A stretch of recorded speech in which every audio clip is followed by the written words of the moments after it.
The game is over. The Rebels have won.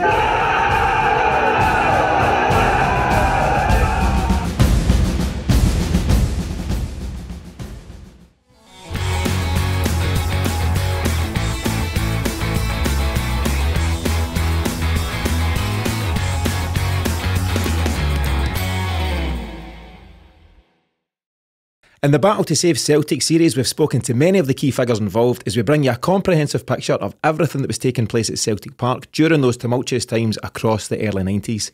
Each guest has provided their own unique insight so far, but what we've not heard, at least up until now, is a view from inside the dressing room and of how matters behind the scenes were affecting the day-to-day lives of the players. To help us do so today, I'm delighted to be joined by a player who made almost 500 appearances for the club that he loved, and someone who, if he hadn't made it as a professional, would have been right next to us in the stands, cheering the team on at Celtic Park and beyond. Peter Grant, welcome to the Celtic Exchange. We're going to get into those turbulent times and a whole lot more just shortly, Peter. But before we do so, can you tell us about the pride that you feel when you reflect on all those years you spent at Celtic? Nothing but great pride. People always talk about it in difficult times. Completely opposite, to be perfectly honest with you. I'd have loved to have won more trophies. I've said it many times.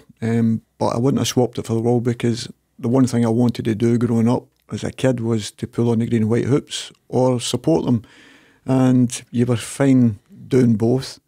And I was privileged to do both. And it was during difficult times, but some fantastic times as well. And some fantastic people I've met along the road. And as you say, a lot of times that I'll go back in history and people will always talk about, and I find myself being part of a hell of a lot of it. Yeah, absolutely. I mean, you talk about the ambition, Peter, was to pull on the hoops. You've pulled them on 478 times between 1984 and 1997. I realised just doing my research, you're the 14th highest appearance maker for Celtic, just behind Bobby Murdoch, Jimmy Johnson and your old friend Tommy Burns.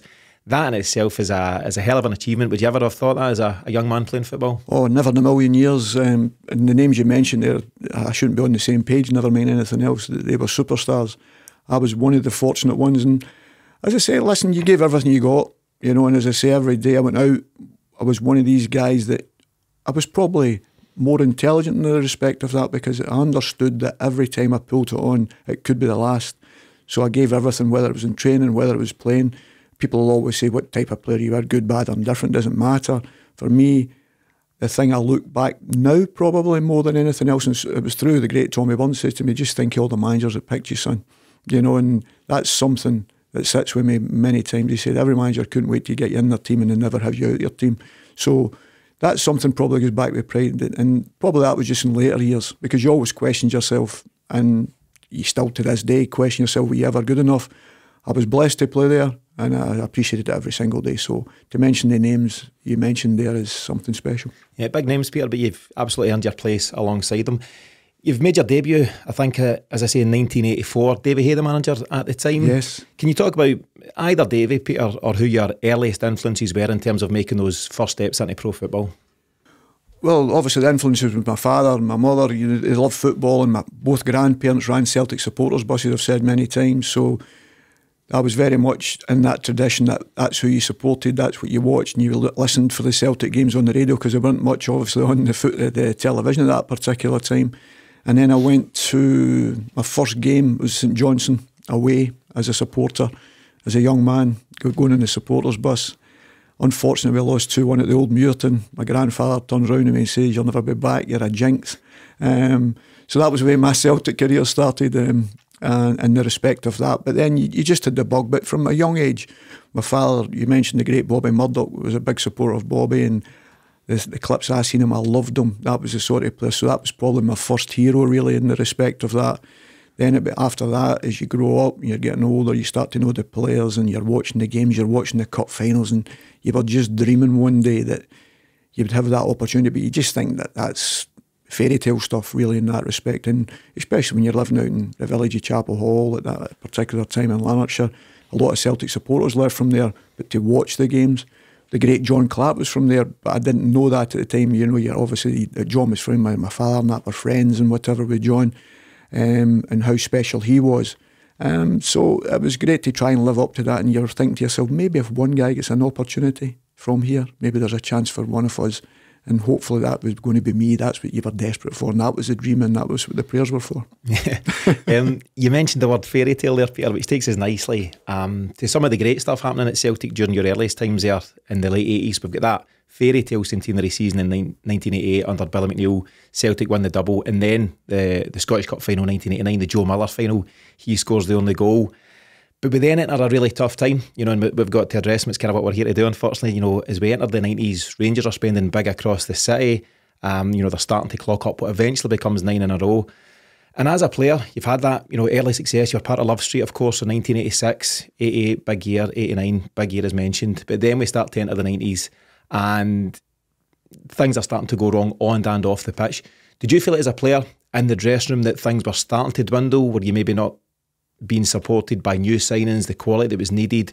What was the vibe like in the dressing room as you entered that period? It was quite funny you mentioned the 89 Cup final, because they stopped Rangers winning the treble, and they were a very good side with very good players, and they were spending the money. They had a up-to-date stadium, we'd probably say, you know, in the respect of that, and there was talk of Celtic in a new stadium at that particular time. But the one thing that always sticks in my mind, and I know Celtic supporters don't like mentioning it, the Mo Johnston scenario should never have been allowed to happen. For me, that was the beginning of the end. And I think if you lose Mo Johnston, you lose him to a Manchester United, a Liverpool, whatever. But we cannot lose him to Rangers no matter what. And the circumstances that come around about that, we're not all aware of what happened. We're told it was a particular tax reason at that particular time and not paying X, Y and Z. And Morris went to obviously Rangers. For me, even in the difficult times, he'd have scored goals and won us trophies in that particular time. Even though financially we needed a lot of backing in the background, but I think he definitely would have made a difference. And I thought that was the beginning of the end, and that's why I thought a lot of the troubles happened, was through the fact that we lost Morris Johnson to Rangers.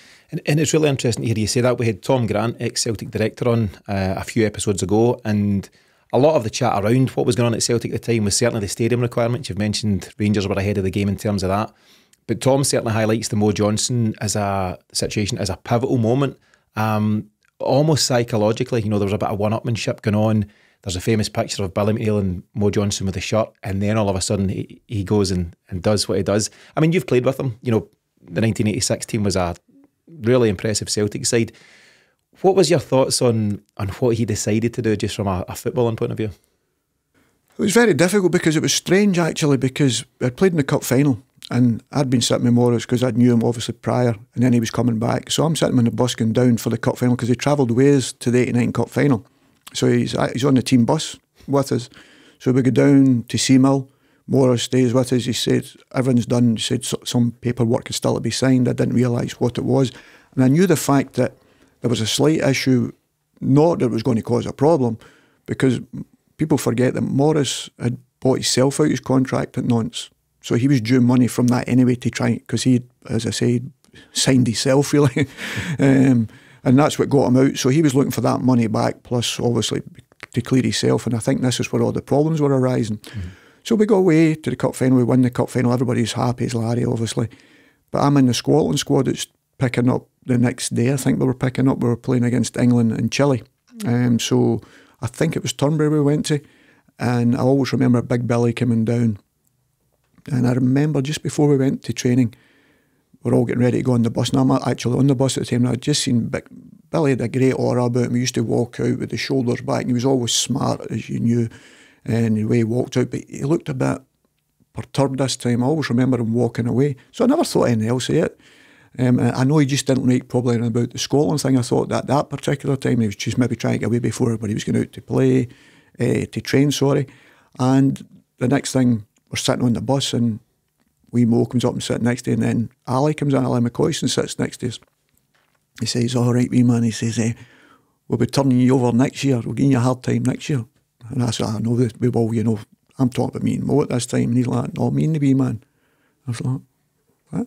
Mo's sitting there quiet, never said anything. And he says, yeah, I'm going to be going to Rangers. Right, okay. Never thought anything else, I just think typical, two characters winding us up. That was it. And then the next thing he left, and obviously the next thing the news breaks on the television, he signed with Rangers and whatever, and I just couldn't believe it. Obviously, things changed, and I never seen him for about 5 or 6 years after that. I've obviously played against him a couple of times, but never spoke to him. And that wasn't me going out of my way not to speak to him. I never made contact to try and get him. And we were close in the respect of that. And the first time I really sat down was we went to Toronto with Celtic when I came back with Tony. We went during an international break to play Benfica over there. And Mo was working in Toronto at the time. And I met him there. It was ironic, one of his boys had a Rangers top on and one of them had a Celtic top on. It was bizarre, actually. And I sat with him, and he was desperate to come to Celtic at that particular time. Just things couldn't be. We went out for a few drinks. Unfortunately, we probably had a few too much to drink, because I can't remember much of the story at the particular time, but the two of us just sat down. It was the first time we had a real chat about it. And I think in himself, he was disappointed the way things were, to be perfectly honest with you, the way things worked out and done. But he felt as if there was no other option for him. That's what he said at that particular time, because I think the golf and the money, which he was obviously he'd paid out himself and whatever, was too much to give up, and he couldn't knock it back. And he said that at that particular time, he said if it had been done the same way as Rangers done it, he'd have signed with Celtic. So that was his words at the time. And there is absolutely no doubt in my mind he'd have been a special player for us and would have won us games and won us trophies. But it was, as I said, it took us a long time to get over that. And I definitely think that was pivotal. Forget everything else that was going on and off the pitch. That was pivotal. You just cannot lose him to Rangers in any shape or form, and we did. Do you think now, Peter, we're recording here in 2024, or even once he hung up the boots, do you think he regrets what he done? Talking to him at that particular time when I met him in Toronto, I don't think it was a regret. I thought he was put in a position that he felt there was no other way he could do it, you know. And when you talk about the finances at that particular time, and he's probably, it's the financial side, obviously, it was the big thing at that particular time. And there was only one probably character in Scottish football could have done it, was Morris, because he had that inner belief in himself. Would he have enjoyed it as much at Rangers as he had enjoyed it as much as Celtic? I don't think, this is me personally speaking, I don't think he would have. I think he'd have loved to come back to Celtic at that particular time. And I think he wouldn't have done what he'd done, because he wasn't that type of guy. I genuinely say that with my hand on my heart. He wasn't that type. He never had a bad bone in his body in that respect, you know. And he didn't do it for likes, as they would say nowadays. At that particular time, he'd done it financially. He thought it was the right thing for him, and I think there was that much of a gulf that he couldn't knock it back in the respect to that. Still a massive decision for him to make. Swing it around to myself, and I just think to myself, absolutely not a hope in hell could I have done it. Not a chance. You know, but Morris could, in the respect of that. And if I'm sure, I think Morris's dad was a Rangers man, even though he supported him when he was at Celtic. I think he was a Rangers supporter, so maybe there was a slight thing in there, the respect, well, it's not massively going to hamper my family in the respect to that, but I've got to be looked after. It wasn't done, and I think he looked upon it.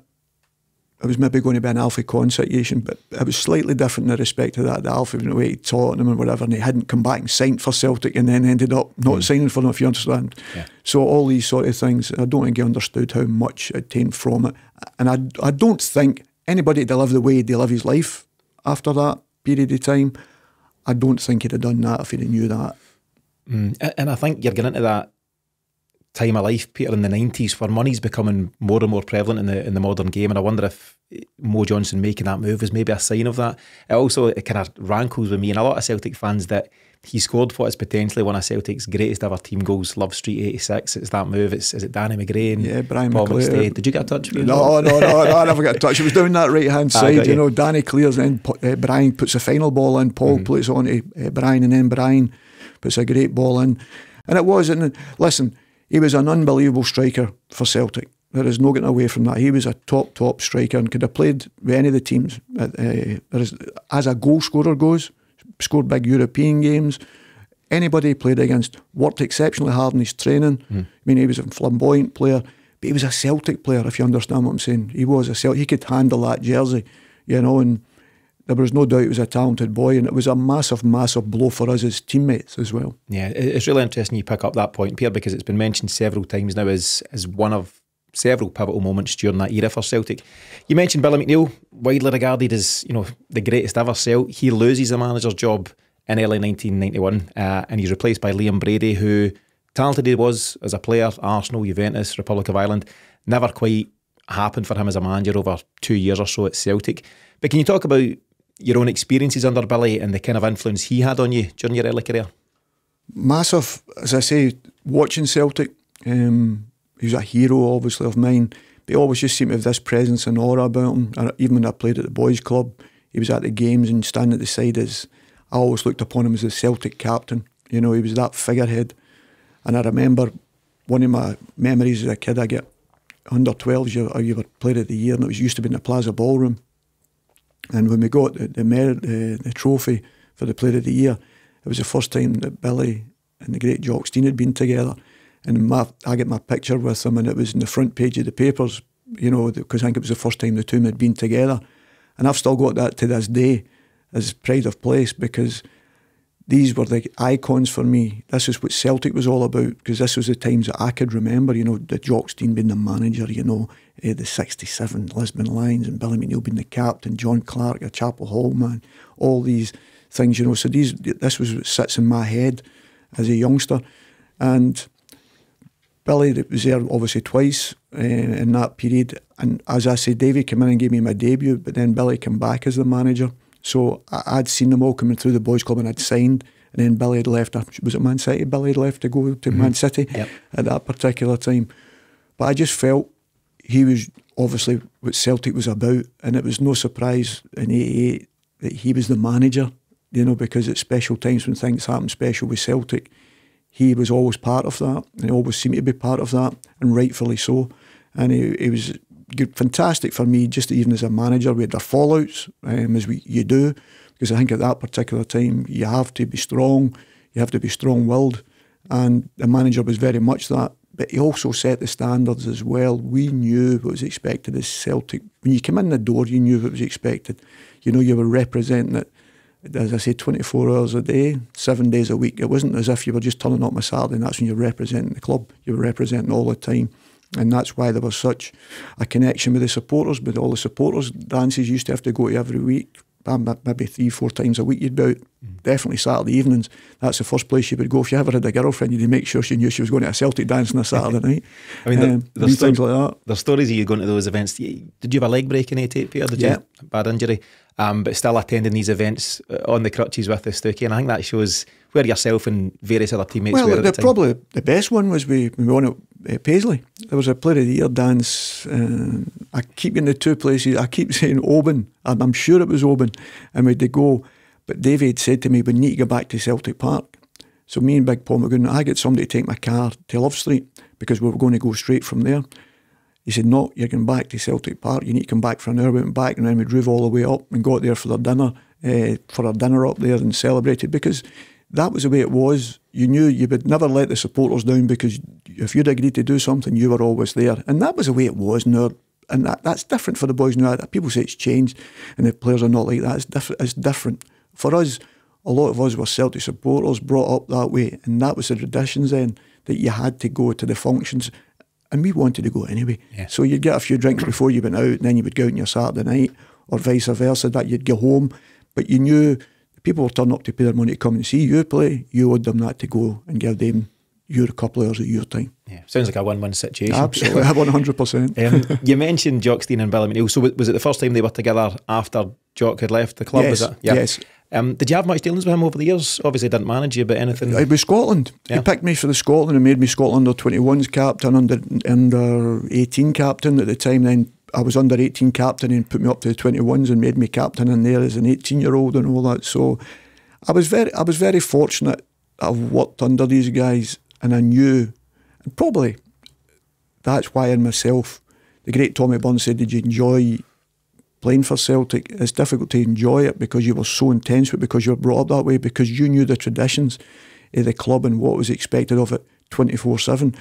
And maybe that not being able to switch off was to the detriment it is at times, you know, because you weren't really able to sit back and enjoy or relax or whatever, because you just felt you were representing it all the time.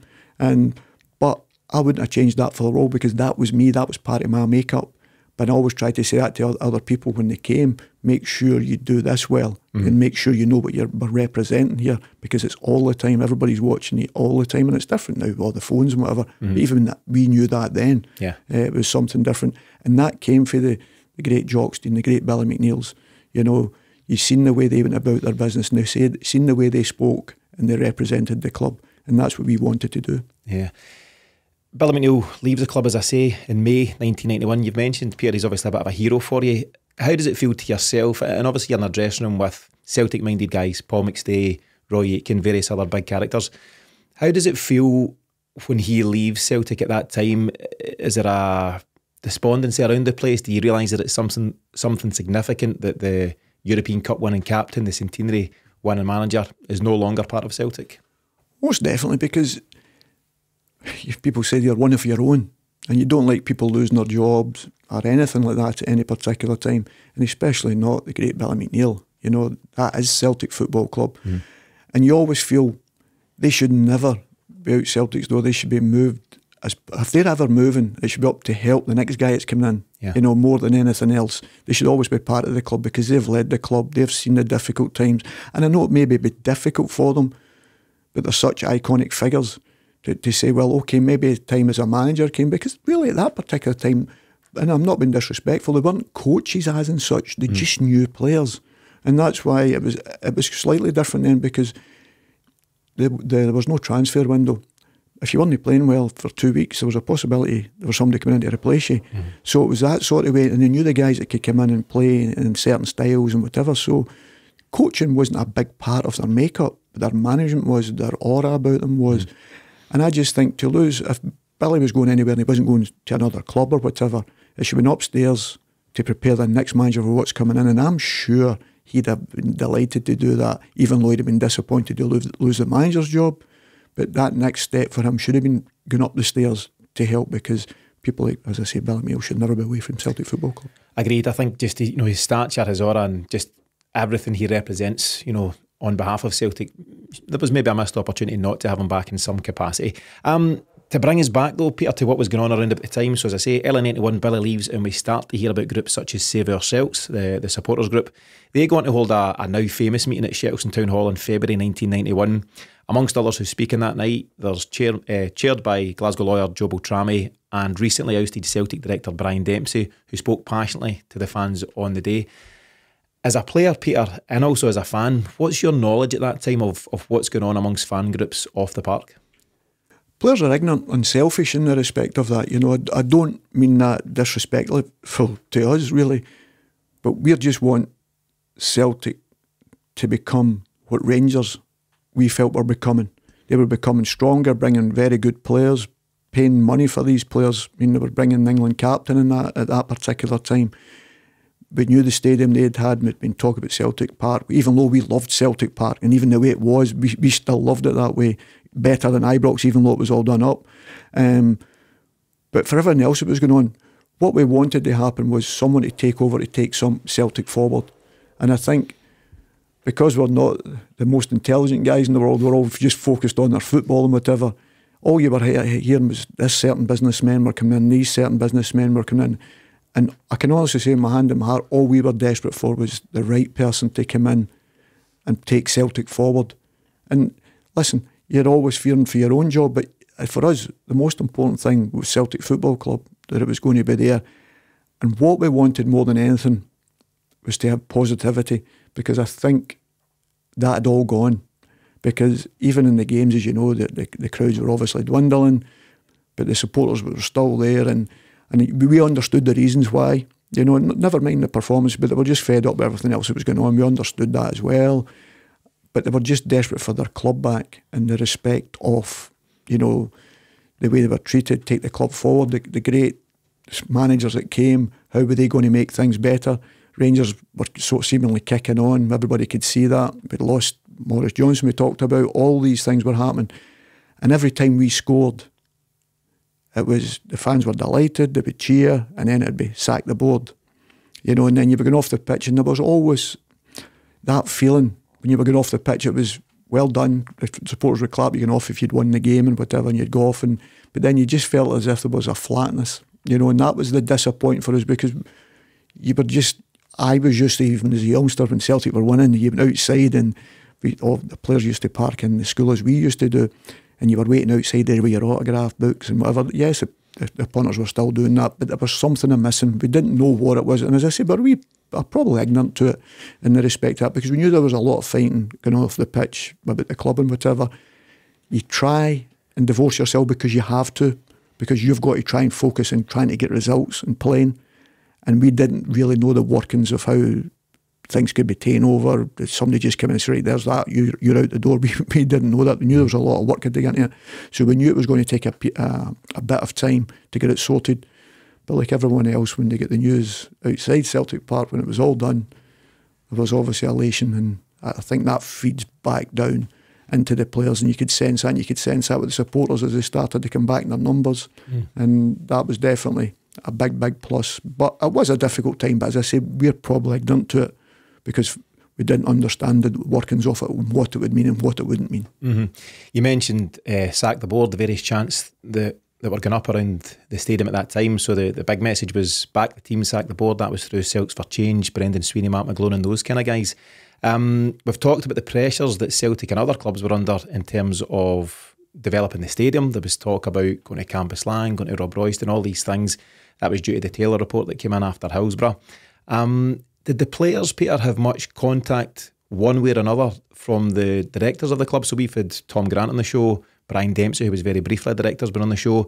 Would you have much dealings with those kind of guys on a semi-regular basis? Not really at all, because obviously if you're your captain, whether it was Danny at the first and then it became Roy later on, obviously, and then it was Paul, but probably in Roy's time, probably Roy would probably know a little bits ins and outs, but really nothing, as in things went on for so long, you know, it was just the same. It was the same answer was coming back.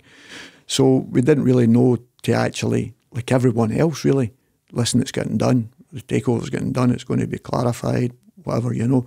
But as I say, we don't know what it really means yet, you know, in the respect to that. Does everyone just go back to normal? Does everyone start to get built? What's it going to take? And as you say, when it was finally done, it was fantastic for everybody because there seemed to be elation with everyone, and it seemed to be the right people that was coming in to do it, even though financially we didn't know what it was going to mean, as I say, to the club, because we knew there'd be a lot of work to be done in that period. Then obviously, like say, Fergus and that came along, and that becomes slightly different. It's a bit more clearer in what they're setting out in their heads, what's going to be done, whether it's still going to be doable, because I think it was all within a 5-year period, if I'm correct. Yep. You know, it was supposed to be all going to be done, new stadium and everything like this, and you're thinking, oh, that's going to be interesting. And sure as fate, that's exactly what happened. And as I say, for us as players, as I say, we're selfish. All we were desperate to go out there was to take some of that negativity away by trying to get results. And it was really difficult at times, you know. We weren't the greatest, it proved, and it was difficult. All we were desperate on a Saturday or a Tuesday, whenever we played, was to win the game and play well, to give people enjoyment. For the ones that came and obviously supported from afar, that was our be-all and end-all. And that was probably all we could focus on. And that's all we were told to focus on. But I think that's all we did focus on, really, because for all the finance and how long it was going to take to be finally done, we didn't really know much about. So the only things that we could take care of was the performances, trying to do them on the pitch. And unfortunately, they weren't that great. And we just felt during that period, everybody suffered, obviously having to go to Hampden after it all got done and all that, a year away at Hampden, which there was all these things, and people tend to forget that. They talk about 6 years without winning trophies. There was a lot of reasons in amongst that as well, but I would take to use that as excuses during that period. Yeah, I mean, there's no doubt there's turmoil. I've mentioned, so Billy moves on in May 91 and it's Liam Brady that comes in. He stays till October 93 and it doesn't really work out. He seems a very likeable guy, very talented guy, very respected guy in the world of football, but it doesn't work out for Liam Brady. And then before you know it, Peter, Rangers are sitting on 5 in a row. Then ex-Celtic, ex-Man United man Lou Macari comes in. I would suggest his managerial career up until then was limited. He was at Stoke City, with every respect to them. I think they were in the 3rd tier of English football at the time. And then he's a Celtic manager. So you've gone from Billy McNeill to the non-manager that was Liam Brady, no experience in the game, and then Lou Macari. And you know, there's a worrying pattern there. Lou Macari only lasts around about 8 months. He then loses his job after the takeover in June 1994. However, as you've touched on, Peter, it's during that time that Fergus McCann sweeps into power and takes over on the 4th of March 1994. We've heard from, as I mentioned, Brian Dempsey, David Lowe, various key players. But the reality was at that time, Peter, that, and the quote comes from David Lowe, Celtic were 8 minutes from getting into administration. Were you aware, so that was kind of 2nd, 3rd, getting into 4th of March, were you aware of just how serious it was at that time? Obviously, you knew there was something going on and things weren't right. Would it have been communicated through your friends, family or internally just how close Celtic were to the brink? I don't think so, because it's quite incredible to say, I don't think the Celtic supporters would ever let the club die. I don't think they would have. I think there'd always been a night with the shining armour, as they say, because I always felt that was Celtic. I wasn't going to go. Maybe they went that far, and it probably could have been 8 minutes. Maybe that's what they needed, and that light did come on for everybody. But I never ever felt it was going to die in myself. I never felt that as a player. I knew there was massive problems, for sure. We weren't blind to that. But I think deep down we knew what the Celtic support, we knew what Celtic Football Club meant to them. And we just felt there was going to be some guy coming out of somewhere, wherever it was going to be. We didn't know the names, we couldn't throw names up, but we definitely felt, okay, it maybe be close, but it's never going to get that close that it's going to go away, and that's for sure. And we always felt comfortable in that. Maybe that's Celtic bit in you. You feel as if the club's never going to die anyway. That's always going to be safe, and it means too much to the supporters. If it meant every supporter giving their wages in for whatever period of time, that's what they'd have done to keep it alive. And that's just the way we felt at that particular time. Maybe stupidly, because as I say, financially, we weren't in the brightest in the block. We were always just about, we're pulling the jersey on, that's what we've got to do. We've got to stick by doing our job. But when you look back in later years, and even after it was all taken over, and you think, and people telling you, you're reading the stories, how close it came, and you heard it all during that period, you're thinking, what would have happened? And we've seen what happened across the road, we know what it's like. But I don't think that could ever have happened to Celtic, because I don't think the fans would have allowed that. That's my own belief in that. And just on that, so we spoke to Hugh Keevins as part of this series, Peter, and he tells a story. A lady that worked the desk at Celtic, Monica Conley, Hugh tells a story that he was there on the day of the takeover, and fans from across the globe, people with family in Canada and the States and over in Ireland, were literally pouring money out onto the front desk at Celtic Park to support the new regime and to play their part in saving the club. And there's no doubt the constant thread throughout this whole series is the huge part the supporters played financially, of course, and there was a share issue beyond after Fergus taking over, but also just the support rallied by groups like Save Our Celts and Celts for Changing everything that was going on. There was a huge part to play for the supporters as well as for the money men. I mean, did you have contact with any of those guys? So I've mentioned Mark McGlone, who's been on. Brian Dempsey was obviously a key figure throughout. Did any of these folks reach out to yourself, Paul McStay as the captain? Well, we'd spoken to them, but you were only talking to them because we knew them, all these guys, because they were all Celtic supporters. We knew them, but we didn't. Obviously, they're trying to explain to us certain things that was going on, that, listen, it's going to happen. And you've always got this belief that something's going to happen. We'd spoken to them in the respect to that. We knew a lot of the guys, are saying, just even bumping them in general, just talking to them as Celtic supporters. As I say, financially, it was a different ballpark for us. All we were thinking about, right, is the club going to be here? Was the change going to come in the respect to that? Because we knew one side was finished. That's how we're going to go on, how we're going to move on from this. I wouldn't say we were selfish in the respect to that, because I just think we didn't realise probably how serious, as you say. You can have all the information you have and you think, but this is Celtic. And the things you said there about supporters from all over the world, that's the thing that always kept us. We just felt, the Celtic, as I say, the family's too strong. They're going to give everything to make sure this club's here. And we always had that great belief that was still going to be the case. So, and then obviously I knew Matt and that anyway. Matt done Not The View and all this for many, many years. So I'd known Matt very well. I didn't know Brian or that as well. But you got to speak to them as Celtic supporters. You knew they were, and I think that was important for us. We knew they were Celtic supporters. And they'd been such at the forefront. There was no hiding place now. So you can't go away now. Sort of thing. You're there now. And then that made us feel that wee bit, obviously, more confident that they'll take care of that side of it. Our job is to just remain what we're representing as a jersey on the Saturday or the Tuesday, as I say, we've got to do that to the best of our ability to try and do that, to bring a calmness round. But as you say, when it finally goes through, it is a completely different feeling. You know, you can sense that even in the terracing. It was completely different. But it was, as I say, difficult times. And I think not the Celtic supporters, people out with think, and they look at that era and they talk about Rangers 9 and they forget during that period all these things were going on, you know, and you had to deal with that. And it's not easy. It wasn't easy. I mean, at that particular time, if you remember, we were running up to Barrafield to train every day. Yep. So we're getting it from both sides, going up and back for training every day in your car, or you were running up predominantly. So you were never switched off from it. It was every news bulletin, there was something coming up. So we knew all these things were going on, so you were never getting away from it in any shape or form. And the pressure maybe came to us a little bit more because of the fact that we to try and perform under the negativity that was going on around about it. And that wasn't easy.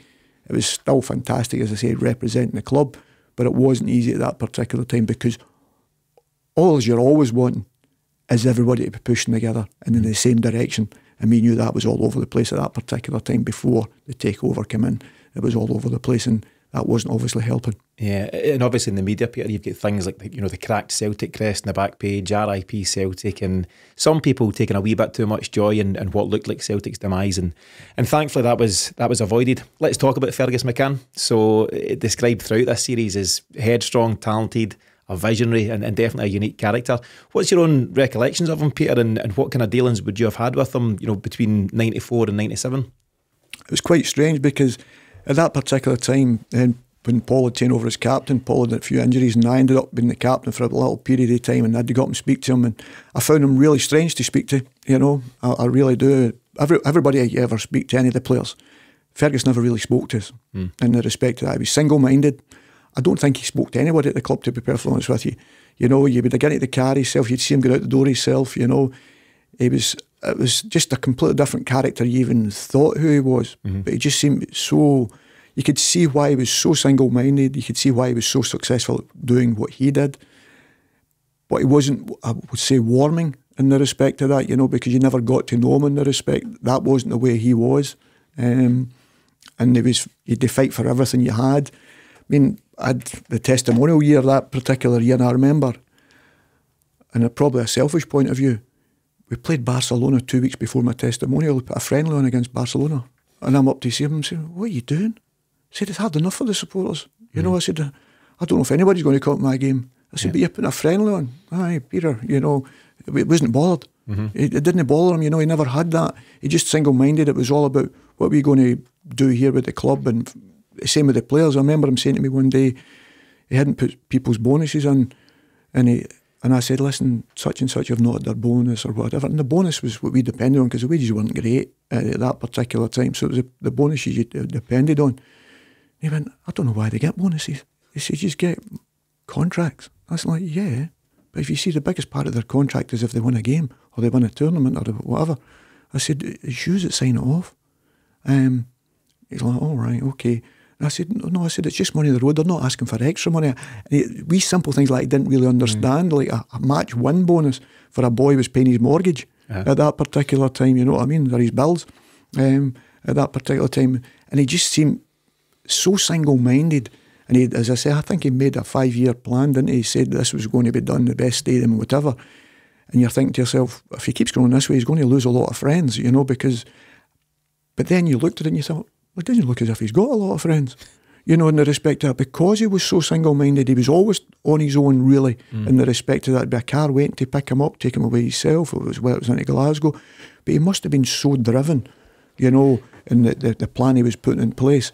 But for us as players, simple things, it was really, really difficult for him to understand the mechanics. It's like me, when you talked about Liam Brady, if you remember, I was out of contract for 14 months.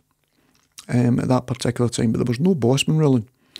So every Friday, bear in mind at this particular time I was captain of the team because Paul wasn't playing during Liam's time, and I had to sign on a Friday to play on the Saturday. Every Friday I had to sign that because they wouldn't let me go because he said, "I want £3 million in." I was like, but I'm not worth £3 million, no matter how much, whoever you're going to talk to. I said, you could want 300,000, I'm not worth that, I'm giving this. I says, but every week I've got to sign to play for Celtic because my contract run, so they could hold your signing papers, so you weren't allowed to go to another club. You couldn't break it, even though your contract was up. So my contract had been up for 14 months, but because there was no bossing ruling, I'm not allowed to go. They can still get a fee. So the fee was getting higher and higher because they knew that they just didn't want to let me go, which was fine, which was great, and I didn't want to go anywhere. And that was the time, 14 months I had to sign it. Then I finally signed it, and it's the only time I think I got one over Fergus, because he'd offered me a signing-on fee at the particular time. And I says, no, why don't you put that in to my wages, and I'll make my wages my wages throughout the year. Okay, done that. But the reason I done that was because if my contract was up at the end of it again, at least I was going half decent money, you know, and I wasn't on nothing, which I had been, as I say, previous. Because when I signed the contract, they ended up saying, yeah, after 14 months, he went, yeah, Peter was underpaid and he should have got the money he was asking for. I went, well, I never asked for one penny more than I'd asked for the day one. And at that particular time, and I remember he signed that, he agreed to do that deal, not giving me a sign-on fee, but put in my wages. When my contract was up, he went like, you're never going to do me with that one again. That was a brilliant one you done there. Because I'm thinking to myself, yeah, because me fighting for 14 months, I'm still on a pittance, and I was a pittance, and I'm not been saying that disrespectfully. I mean, anybody in the street was still getting more money. I mean, people knew what I was on at a particular time, everybody. But he wouldn't give in to it, and he was very, very rigid on that. And he even came at the time when I left, I asked Norwich for £300,000. I'm 32 at the time, you know, and I'm thinking, oh, he'll give me a free now, you know, because my contract's up. No, £300,000. So he was very, very much driven financially and knew the worth of whatever. And you knew in himself, whatever this guy says here, he's going to do. You know, he's so driven in the respect of that. But I still had to think, because it was like the Paulo situation. Paulo didn't, simple things, people going about the Paulo Di Canio thing. Paulo said to me, showed me his wages down at Seamill, I always remember it. Showed me his wage slip and went, what is that, Peter? And it was £3,200, I think it was. And I'm looking at it and I'm thinking, oh, that's for your car. He said, yeah, but Celtic pay my car. That's Celtic give me my car. I says, yeah, but you have to pay the tax. You know, like everyone. We all do, Paulo. Blah, blah, blah. Oh, no. He said, Celtic sell hats, scarves, you know, strips, Di Canio. He said, photos. He said, oh, no. He said, not happening. I said, that's for everybody. You've got to pay your tax. But that was one of the biggest reasons, believe it or not, because Fergus wouldn't understand that all this stuff that Paulo was selling individually, that Paulo decided, forget that, I'm not getting looked after it. But he was such a hard player financially. You know, there was no give and take. And I think the players found that a bit difficult. Probably the guys probably came after me would probably be able to tell you more on that. But there was no give and take with him in the respect of that. And Tommy, the great Tommy Burns, wanted to sign certain players. When we got to a level of the year, we lost one game. Tommy felt, right, now we need to kick on and get a certain level of player. And he wouldn't budge from it in the respect of that. And that was the only thing that you would probably question. On everything else round about the stadium, the building the stadium and whatever, everything else, he said yes. But I still think there was a certain thing that when I go back, now I'm talking about Billy McNeil and whatever, I think that had been perfect to be in there with him, to help him with the manager, whether it was Tommy as a young manager, saying instead of Tommy going and doing his fights with Fergus, would have been better Tommy going to Billy and Billy going to Fergus and saying, listen, I'll deal with that.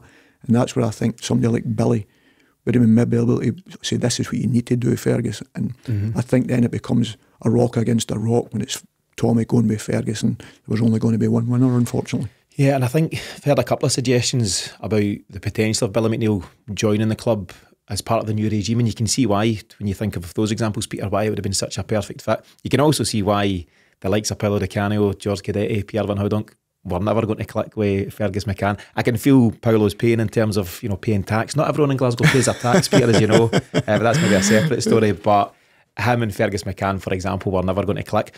I do want to focus a wee bit on Tommy Burns and his spell there. Obviously, you'll have been delighted when your good friend gets the job at Celtic. He takes over not long into the new regime. But it's clear, and it's become clear to me through this series, that Tommy Burns and Fergus McCann had very different objectives. Tommy's burning desire is to win the league for Celtic, to stop Rangers' charge towards 10 in a row. Fergus McCann is fully focused, as you say, on the pennies. He's building the stadium. He's careful with every pound that Celtic spend, and ultimately he's got that 5-year vision, 1994 to 1999. He said he would do 5 years. He'd done 5 years, and he left us in an extremely healthy position financially. But it was at the expense of some of his relationships. He fell out with pretty much every manager he had, starting with Louis McCarry, then Tommy, and then Wim Jansen, who'd ultimately won the title. How was it for you as a player? There's a pride, I'm sure, in playing for Tommy, playing for your friend and giving your absolute all, as you always did for Celtic, but even more so that your friend was the manager. Did you see the strain that Tommy was under as he was kind of fighting this battle on the park as well as behind the scenes with Fergus? Definitely. There's no getting away from it. I think we were all that. We've seen the pain that was going on because we knew how close we were. And by the way, we hadn't spent millions in any shape or form. But I think sometimes there's got to be a bit of give. When you talked about the boys here, Andy, Tom, Paolo, George coming in, Pierre. In that period, Tommy got him really for a pittance. Good scouting with him, and knowing the players he wants to represent Celtic. And I think the balance would have been perfect in the respect to that. But it always takes money. It always takes and that's what Tommy was wanting to do to get to the next level. He was going to go in and get these guys again. He'd done well in that respect. Obviously, there's a few bumps in the road, as we know. It was fantastic for him as a Celtic man, but he knew the most important people at Celtic Football Club, no matter what, is the supporters, and always will be. And as we say, that's why when people cry about guys leaving, managers leaving, players leaving, whatever, I always say, listen, it's always the badge in the front you worry about. Don't worry about the name in the back, because that's always changing. Whether your players come and go, managers come and go, the support's always there. And Tommy knew that.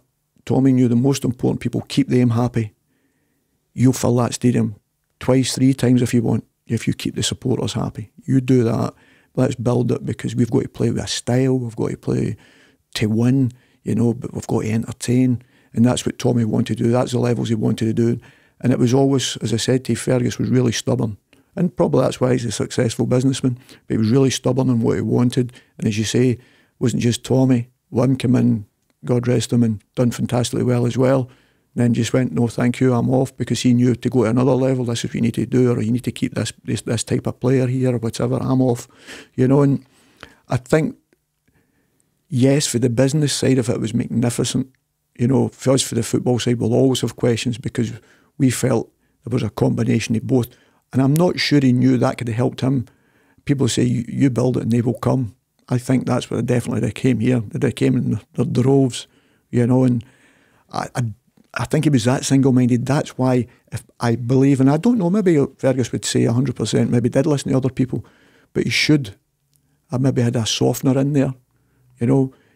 What he done on the business side, it was fantastic, phenomenal, But you've got to remember what this is always built on, as the supporters and what you do in the football park on a Saturday or a Tuesday, as I say.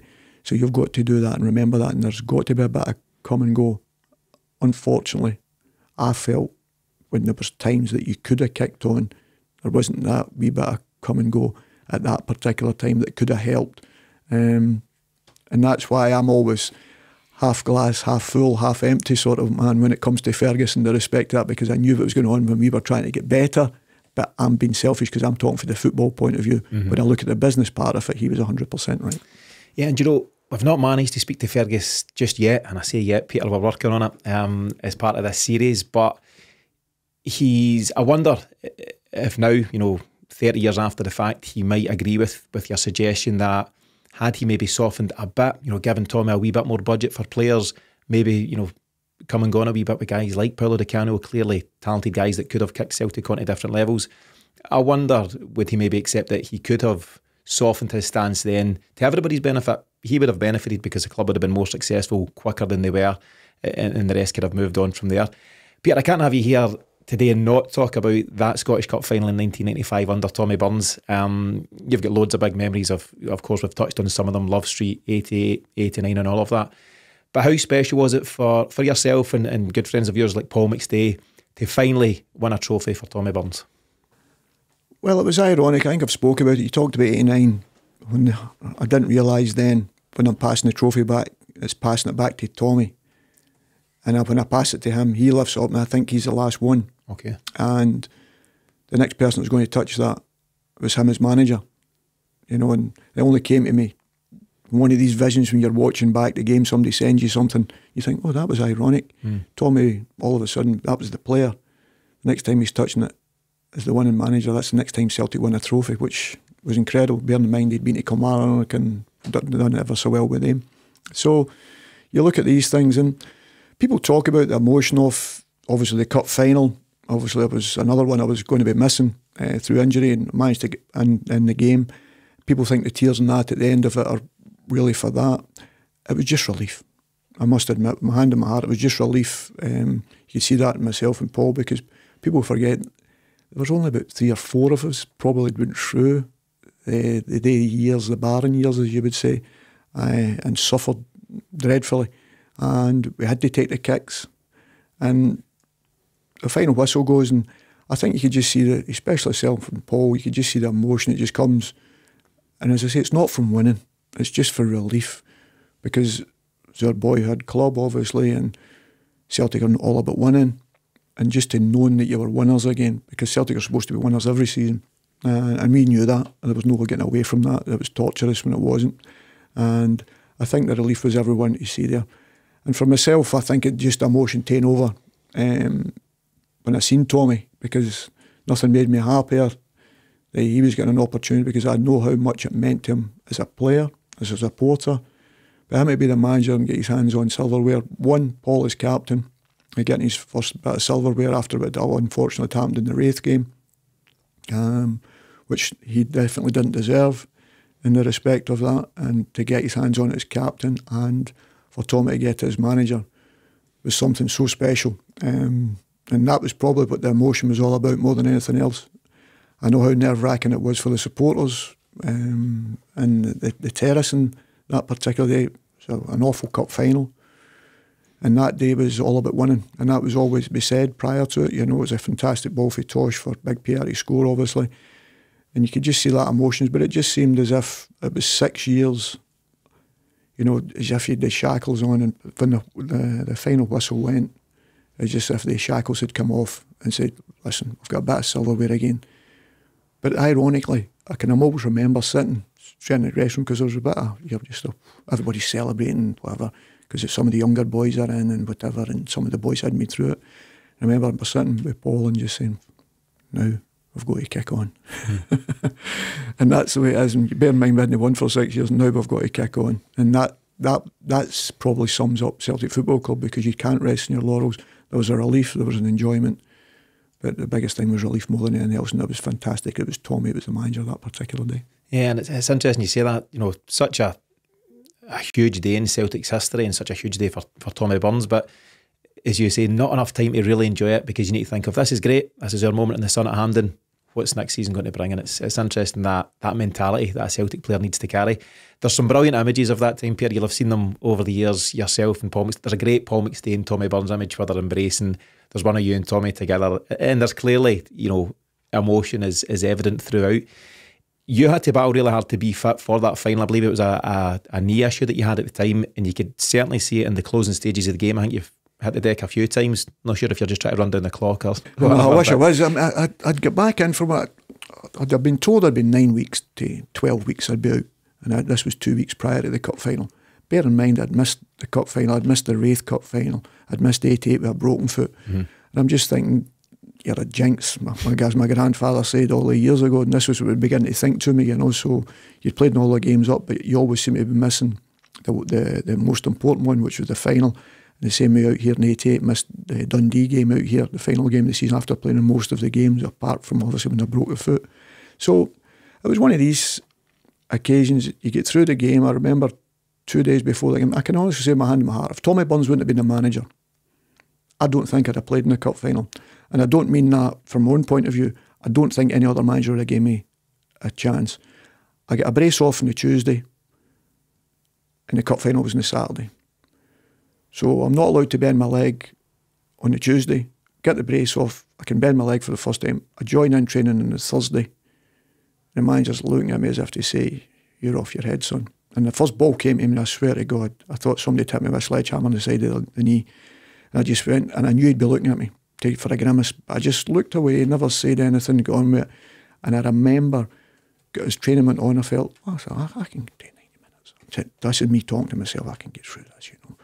And then Tommy phoned me on the Thursday night, what do you think, son? And I know what he's thinking. He's thinking I'm going to turn around and say to him, Gaffer, it's killing me, you know. And I went like, I think I'll be fine, by the way. Mm-hmm. And he's like, what? And this was that. I said, I think I'll be fine. I said, can you give me tomorrow morning? I said, because if you're going to say to me, can I sleep on it, see how I wake up in case it's sore in the morning? I said, I think I'll be fine. Mm-hmm. And I genuinely, my hand in my heart, believe, because Big Billy did give me the bad news in the double winning year. I'd broke my foot, played on the Tuesday, got the Stookie off on the Tuesday. They played a practice game out at Celtic Park here, and taken me out, played against Queen's Park. I could hardly walk. But it taken Big Billy to tell me on the Friday I wasn't fit, because I knew I wasn't fit, because I was hauling about and the bone hadn't healed yet. And they taken another X-ray and said, the bone's not healed. He said, listen, you know you're not fit. But he came to my room and told me. Mm-hmm. He said, you know you're not fit. And I said, yes. So this was in '88. He said, but that was the manager at Big Billy. He came because he knew it'd break my heart, and I knew I wasn't fit. This one, Tommy thought he was phoning me Thursday night for me to tell him that I wasn't fit. Mm-hmm. So I was like, no. Friday morning, he went, what are you thinking? I said, I'm ready. And that was all I said to him. He never asked me another question. He never said to me, you sure, are you this, are you that? He went, that's good enough for me. And I was thinking, right, I can't let this down now. I've got to go through this. So Brian Scott had fixed my knee up and put kid-on ligaments, as they said at this particular time with tape, because if people see their tape, people always say, what was that on your leg? It was false ligaments, really, put on, and played the game. And as I said, great pride. Okay, for about 10 weeks after, I couldn't get in and out of the car. But as I say, for 90 minutes, that was all I was thinking to myself. I can't miss out on this one. And also the fact that we wanted to win it after the torturous years we had. I wanted to be a winner again. I didn't want to miss out. Everybody celebrating, because even though I'd played the games up to it, I'd never felt as if, even if I was part of it, if I'd have missed the game. And I just knew that one had to go through. And as I say, maybe that bit from Tommy, and that's why I think to this day, it was still the fact that he was the manager that gave me that opportunity, because I think another manager would have made the decision for me, because I'd been struggling for so long. And I think it's maybe twofold, Peter. Had Tommy not been the manager, a different manager might not have given you the time. But likewise, if it were a different manager, you might not have done everything possible to be fit for that final. So it kind of works both ways. I would have. No doubt about that. 10 weeks without driving, a small price to pay. You obviously move on then, not long after, Peter. Tommy leaves in May 1997, and shortly after that, you make your own decision to move on. You do get your testimonial, you've touched on it previously. You play Bayern Munich, Klinsmann, Lothar Matthäus, and all, around about January 1997. There's quotes from you at that time about the fact that there was real pride in the sense that not a lot of guys get testimonials for Celtic, and I've looked at the various figures, and it's all the big names you can imagine. Again, yes, certainly there must have been pride, but what was the feeling at that point, knowing that you're running down the clock on your Celtic playing career? Well, I knew it was at that age anyway, when I'd been offered it in my contract, when I'd signed the contract after being through it. They said there'd be a testimonial in there for you, and I was like, oh, okay, smashing. But I always take it, I always think Celtic don't give you the testimonial, the supporters give you the testimonial. It's not in their season books or whatever. So there was always a concern. Once it's announced, and believe it or not, at first it was going to Inter Milan, right. Because I think it was 25 years or something. At that particular, there was some significant figure, 50 years or whatever. 30 years. So that's right, 30 years since Lisbon. That's exactly what it was, 30 years since Lisbon. And that was going to be the game Inter Milan. So we'd asked Inter Milan, and Inter Milan had agreed to do it. But then the Italian Federation, for the first time ever, weren't going to have a winter break. So would they change it?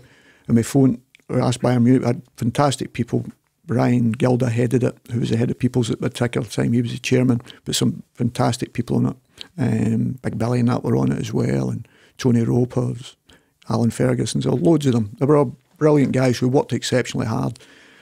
So they put a hell of a lot of work into the testimonial season, different do's and whatever, with Peter's party and that in Glasgow, and Paolo Di Canio came and sang with his kilt on and all that. People always remember that. But coming to the evening of the game, because in yourself, you're thinking, you're nearing the end, and people think differently, but players play on after testimonials, but I'm no stupid in myself. And I remember the great Tommy coming into me in the dressing room and saying to me, because I'm concerned, obviously, and I'm not saying this lightly, I probably wasn't the most popular player in the respect of that, so you never know what's going to come.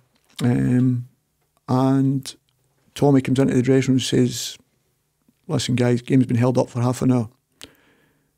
And I'm looking at him and I'm thinking, oh no. I'm thinking, nobody here, like, you know, sort of thing. Fearing the worst. And he said, no, I'm serious. The game, he said, the crowd's outside. Can't get them in. There's too many people. They're all round the side and whatever. And I just couldn't believe it. I genuinely couldn't believe it. And as I say, people say you should never be surprised with the Celtic supporters, but I could genuinely say my hand in my heart at that particular time, because it was cold winter's night again. As I said, Fergus put the game on 2 weeks prior. I think it was against Barcelona. All these sort of things. So you're fearing the worst. So for me to come out of a full Celtic Park, which was obviously in construction at that particular time, I think it was 45,000 full house, and that's what was actually there. The one thing I wanted to make it was competitive, because I always felt myself as a competitor. And the great thing that Bayern Munich, the great Gerd Müller and that was sent over 3 months prior to it, doing photo shoots and whatever. They were unbelievable as a football club, how they dealt with it. And as you say, superstars, Klinsmann and Mateus and Oliver Kahn, all the superstars were playing. Trapattoni was a manager, and he said to us at the particular time, we will agree to do it as long as you make it competitive. And I remember Tosh McKinley fighting me, one of the wide players during the game, so he couldn't get any more competitive than that. So it was a real competitive game, and it was an honour and a privilege. But to this day, that's why I always say Celtic never gave me it. The supporters gave me it. And I think for me it was something special.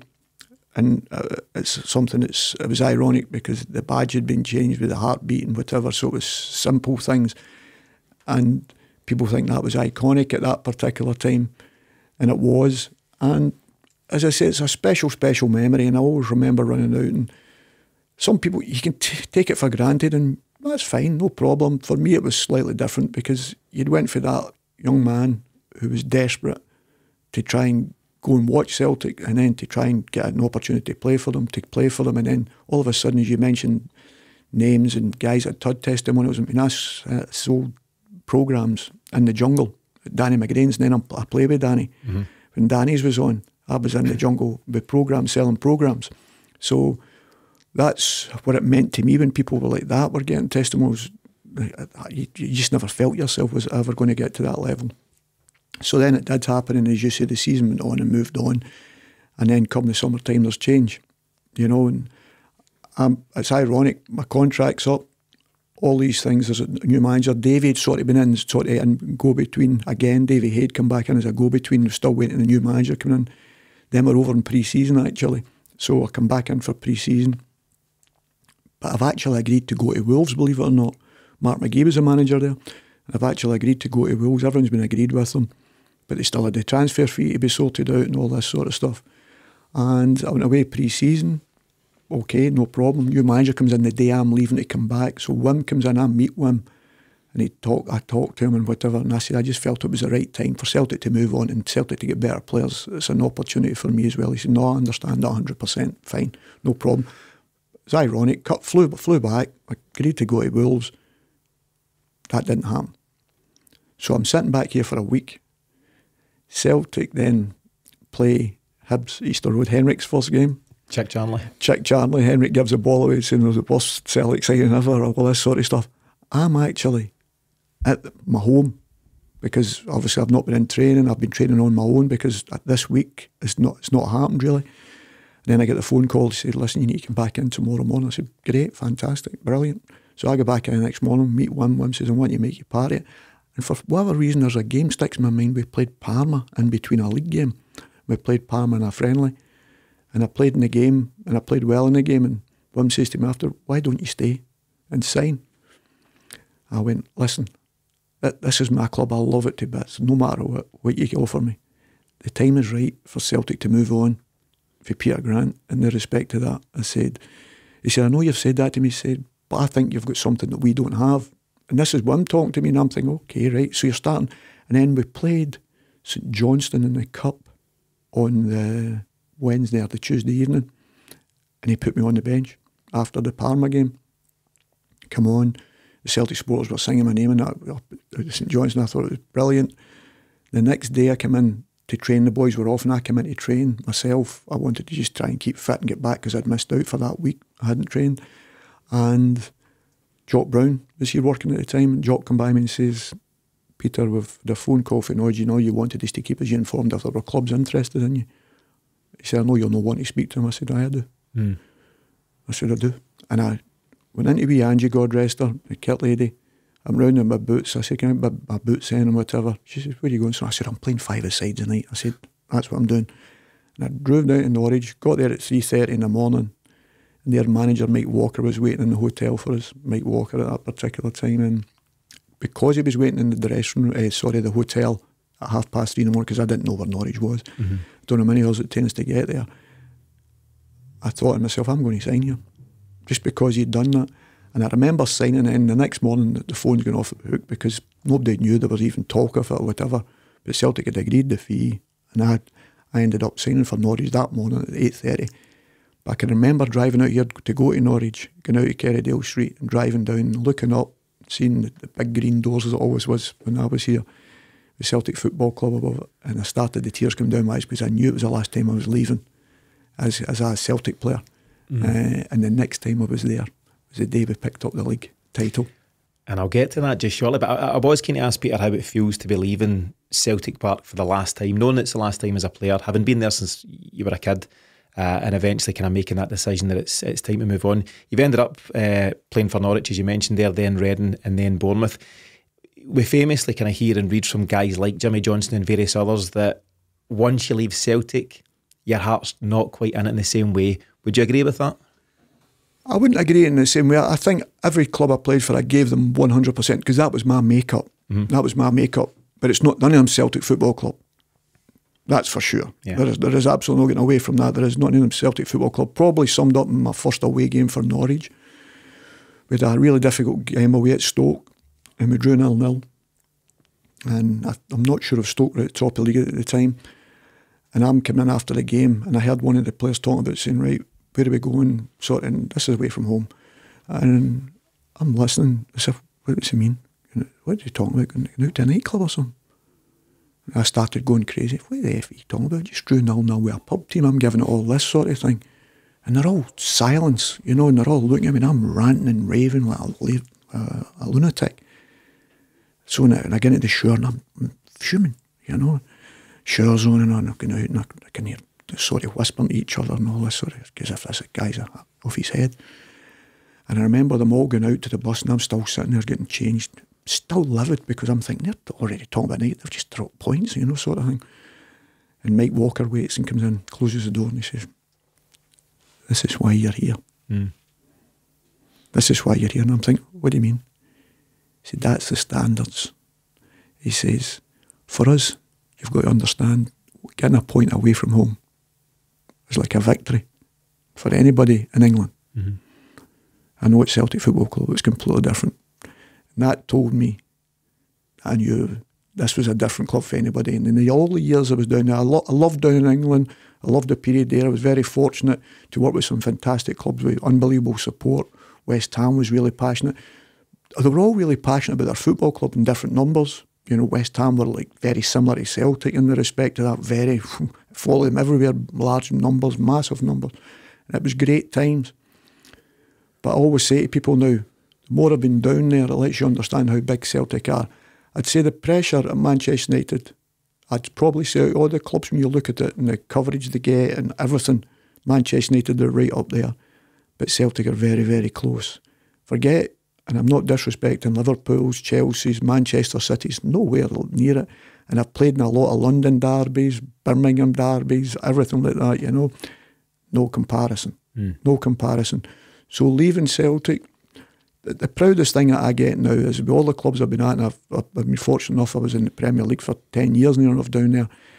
All the clubs I'm at, people still call you Peter Granty Celtic. That's the biggest bit of pride that I take, you know, no matter what you've had elsewhere. And that tells me how big Celtic, I know how big they are, but trying to sell it to other people and let them understand that, but I've seen it from my own eyes. So I was in England for 26, 27 years. So I'm not saying it any differently, and it's been proven. The top stars at left, Henrik Larsson, Brian McClares, you name, keep going on. If I wanted people to say, but it's only Celtic. Listen, you do it for Celtic, you can play anywhere. And I'll say that to anybody. You manage Celtic, you go anywhere and you can manage, you can handle it. Yes, of course, you need good players and results, but you'll be able to handle the pressure that goes along with it, because the pressure of representing Celtic Football Club is an even keel with anybody in the world, you know, and the pride that comes with that is slightly different for us because we were brought up Celtic supporters from an early age. The pride comes with different, and that's why Celtic is always your club, and that never leaves you, and that has always got the most pressure and that the most pride, and nobody's ever Celtic after you leave Celtic, but that would never have been the case anyway for me, because Celtic's our football club in the respect of that, and that's what you're brought up. So that never, everybody else you give your maximum for, you gave the same effort for, but they're not Celtic Football Club. And I can tell the pride that you take, Peter, in being Peter Grant of Celtic, and rightly so. You can tell us off air if you went to that nightclub in Stoke after all, but that's, no, that's definitely a separate story. I wasn't invited with the players. So you've mentioned that ultimately, you know, you move on, you join Norwich in the 97-98 season, but you find yourself back at Celtic Park on the last day. Celtic ultimately stopped the 10 thanks to Wim Jansen and certainly goals from Henrik Larsson and Harold Bratback.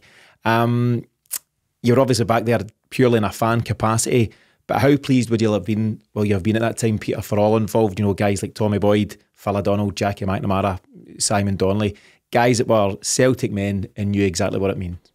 Well, I'd played with other guys, you say, so I had the supporters head on and the players head on, knowing that I wish there was a player that was on the football pitch at that particular match, but knowing I was a supporter desperate for, obviously, to win and stop Rangers, obviously, but for us to win the league, which was more important. People keep going on about Rangers. I was more important, and I always was, about what Celtic do.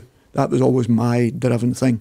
Across the road, you knew what was going on, but my driven thing was always about what Celtic do. Let us be successful, let us worry about ourselves, and everything else will take care of itself. So I remember coming up, Big Ewan Roberts, Big Ewan played with Norwich and Wales International, whatever, along with a few other teams. Big Ewan came up with me that day, and we're sitting in the director's box at the game, and when the final whistle went, I felt as if I was a player. You know, I really did, because it was that relief, enjoyment. It was magical. And I remember going out in the car, because we'd parked in the school here, and got into Glasgow. We couldn't they were wanting to actually lift the car. They taken me out the car, and I'm thinking, I'm not a player here anymore, but the supporters were taking you out in the car and taking you in, and Big Ewan Roberts just couldn't believe what was going on. But he was mesmerised. He'd never seen anything like it. And for me, that was Celtic at its greatest, you know, all the way into Glasgow, and everything was something special. And when you're getting others talking about it, they were sitting wide-eyed, and he'd seen it, he'd played international football now, but he just could not believe anything about it. But it was such a special day for Murdo and Wim. You know, Murdo, an ex-teammate, Wim, who was fantastic in my period of time I was here, really, really enjoyed working the short period underneath him. Fantastic man, a real good football man, who, as I say, had wanted to take Celtic to another level, you know, and in the respect of that, was single-minded, a probable typical Dutch, as they would say. So he had all these things, and you knew that's what he knew what he wanted. You could see that in his team. I could see that with the first training session. I can always remember we used to play a game, it was called the Wingers game, so people were outside like a box, and you played it out to them, you know, they played it back into the team that gave them possession. But this is the thing I always remember him, how he knew Henrik so well. When the ball went out wide, one of the players played it back, we'd keep possession, whatever. I remember Wim stopping it, and it always stuck in my mind. Wim stopped, the very first one went like that. Seemed like he's out there and he's already done it, just put it in. And I'm thinking, okay, that's fair enough. So he puts it out, the first ball comes in, Henrik Krauss, the front post, bang, in at the back of the net. And I'm thinking, he knows how Henrik plays, you service him early, he'll run across the front post. That's exactly what he'd done. And then you've seen it time and time and time again. And it was a small piece of coaching that you'd just seen it on my first day with him. And I just thought, now we're talking here. I know what he's looking for. You get an opportunity. And it was just a small part of genius, and I'm sure That's Henrik would talk about, that he get players to do that would suit Henrik, and probably that's why the team had grown.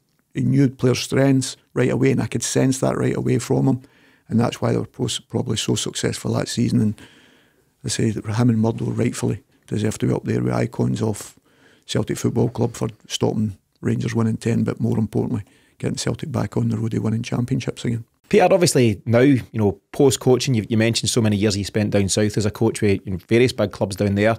And after all these years, you now find yourself a media guy. You do the stuff for Celtic TV, you're on Go Radio at different times. And is that a side of the game you enjoy, or do you see a potential return to coaching at any point in the future? I'd love to get into coaching. There's no getting away from that. You get out too long, some people forgetting. I've always done the media stuff anyway. I always like doing it. I like speaking about the game. But always take a step back if I'm involved, because I think it's wrong of me to be commenting on others when I'm in a managerial chair or a coach somewhere else. So when you're out of work, and that's what I am, when people say, they're looking for the right opportunity, I'm looking for an opportunity in the respect to that, because all the things we've spoke about, that's the things I miss. I miss the dressing room. I miss, as a coach, you miss it because you're building a team to play on a Saturday and have that feeling if you're 40 winning or playing well on a Saturday. You miss all that. And people say, but it's such a precarious position nowadays, you can last a couple of weeks. That's the love of the game, that's the way it is. But that was the way when we played, because people forget that your contract, you signed a contract, but you could be sold every day. There was no transfer window. So you were playing under that system all the time as a player. So now you do it as coaching. I'd love to get back in doing the 9-to-5 shift, as they would say. I love that part of it. But if not, I like speaking about it, because I try and be fair, but I try and look more of it from the manager's point of view, what he's thinking, because I've been there, we touched on it, people talk about, he was a poor player, or he was a poor, no, I say, well, no, I disagree with you there. I seen him during the week, I could see why the manager signed certain guys and why they didn't, particularly maybe the weight of the jersey they speak about was too big for them to do it consistently. But I could see why the manager signed them. So, and there's different problems. We've got to remember that players are human. They'd maybe be up all night with their children or whatever, because there's a lot of young players. They're up with their children, and all of a sudden, the manager's still asking them. The great Tommy Burns done it with me one night. I'd been up till 6 o'clock in the morning, never went to my bed till 6 o'clock in the morning, and our pal went like that. Doesn't matter, you're still playing. And he said, you just got to change in a different dressing room. So I hadn't slept, hadn't ate, hadn't done nothing, but he made me play. And I was like, right, okay, fair enough. But you've got to understand that there's certain things going on. And as I say, players go out there, and when people talk about players, he's no trying, or they're no trying. I'd never say that, because you're always representing yourself and you're always representing your club. So I try and look more from the manager's point of view than a pundit, as in the respect to that, and from a player's point of view, because, you've got to be critical at times, because you're only seeing what's in front of you. And supporters are not stupid either. They're looking at the game as well, and they can judge their players, but I'll always try and put a bit of reasoning behind it, because simple things, I'm talking about Kyogo this year. I think he's been excellent. His movement, that's been excellent, and at times he's not being getting the service. So if he doesn't get the service, people are going to say, he never done much today. He lives on service, and strikers live on service, So there'll be things like that, and I try and look at it more from that way. But I enjoy it, but I still miss the day-to-day stuff. That's no doubt of that. And I can hear that coming through, Peter. I mean, either with your manager's head on or your pundit's head on, just your quick thoughts on Celtic just now, and particularly your ambitions. We talk about Celtic's domestic success over the last 24 years or whatever, phenomenal stuff. As fans, there's a real yearning to return to some sort of competitive basis in terms of what we're doing in Europe, but also one of the things we constantly speak about in the podcast is the hope for more young talent to come through, more Callum McGregors, more Kieran Tierney's, more Paul McStays, more Peter Grants, potentially all these guys. So what's your hopes for Celtic in the future at this moment in time? The only difficulty I see with that nowadays, because I look at, like, say, Paul, myself, and I'm not talking about talent-wise, I'm just talking about getting opportunities as young, all came because mine's came through someone who'd been ill, going into the Celtic Rangers game. I get a phone call, we're playing the reserves, I'm 17 years of age, the phone call comes in the morning saying somebody's 10 ill, but I didn't know this. I thought I was going to play with the reserve still, but I just thought we'd be in an hour early. Then I get here and somebody 10 ill, and Davey says to me, listen son, you're playing over at Ibrox today, if I didn't think you were good enough, you wouldn't be playing. That wouldn't happen now, because the squads are so big. And I think there's too many players, and I think it's really, really difficult, because would anybody in the B team get a phone call on the Saturday morning to tell him now that he's going to play in the first team on the Saturday afternoon? No, because there's about another 10 guys, 15 guys in front of him before he gets that opportunity. So that is a worry for me. I see too many, when I watch youth games, there's too many substitutes at the side of the pitch. You know, all these things. Why should 9 players for each team be standing at the side of the pitch? I find it quite incredible. Why not have a 9v9 for both teams playing on another pitch, a smaller pitch, but just let them play? Because I believe there's too many young players and they will get lost to the game, not just to Celtic. They will get lost to the game. I don't know a way out it. The only way I see out it is the numbers have got to be less. That you're going to. I don't agree with all the substitutes on the bench, I must admit, even with the first team. I don't agree with that. I don't like 9 substitutes. I thought that was only for the COVID period, and then it'd get back to a reasonable figure. You could only use 3. People will say, I understand that now, but I'm not. I'm old school in the respect to that, because then I think then the numbers become slightly different. Then you've got a slightly better chance. As long as it sits the way it is, I fear a little bit that we're going to lose a hell of a lot of young players. Yeah, I think there's a lot of really valid points in there, Peter. And even the 5 sub thing doesn't sit great with me either, because you can ultimately change half of your outfield players, and is that really the way the game was meant to be? Even just as part of the research for this, we looked at the 1989 final, the Joe Miller final. On the bench that day, 2 subs, both unused, Billy Stark, Stevie Fulton. It's kind of gone a world away from there, and less young kids are getting an opportunity. So hopefully something can be done at some point. As you say, you're talking about that. They talk about the game.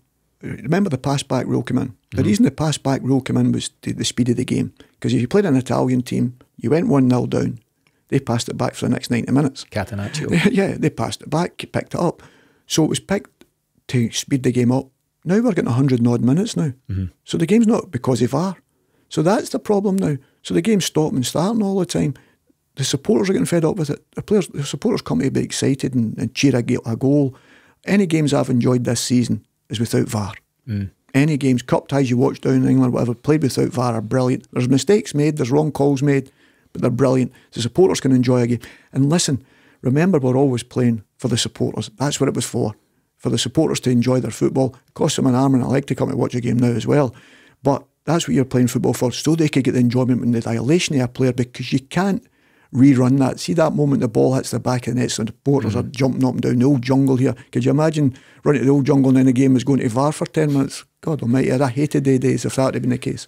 Yeah, a lot of changes in the game, Peter, and not necessarily for the good. Peter, as we're starting to wrap things up, I just want to ask you, just very finally, your final thoughts on those turbulent times in the 90s, your comments on those who stepped in to save Celtic, and ultimately your final reflections on a life at Celtic. First, for the guys that stepped in to save Celtic, thank you very much, because this is our club. We wanted it always to be there. We always thought it would never die, as I say. It was never allowed to die because of the supporters. So to the guys, thank you very much. And I'm very proud and privileged to be part of it. And it's obviously something that, as a supporter myself, never mind the player, I was always proud that our club's always been here. And I think that's so important. I had great enjoyment. Difficult times, of course, for sure. There's no getting away from that. But would I change it for the world? Not one moment. Not one moment. I loved every moment of it. Heartbreak at times, yes, of course. But for me, the special thing I got, I've got a hell of a lot of friends, the ones that's still with us. Unfortunately, we've lost a couple who are not with us, who remember every day. But their memories are always there. They can't take them away. And as I say, I'm very, very privileged and proud to be part of this special football club. And Peter, thanks for being so kind with your time and generous with your stories, and it's clear to hear the passion that you have for Celtic Football Club. Peter, it's been a real pleasure to speak to you about that crucial time in Celtic's history and your own memories in green and white. Brilliant to see you back around Celtic Park these days, and whatever the future holds, we wish you all the very best. And thanks again for joining us here on the Celtic Exchange. It's a pleasure.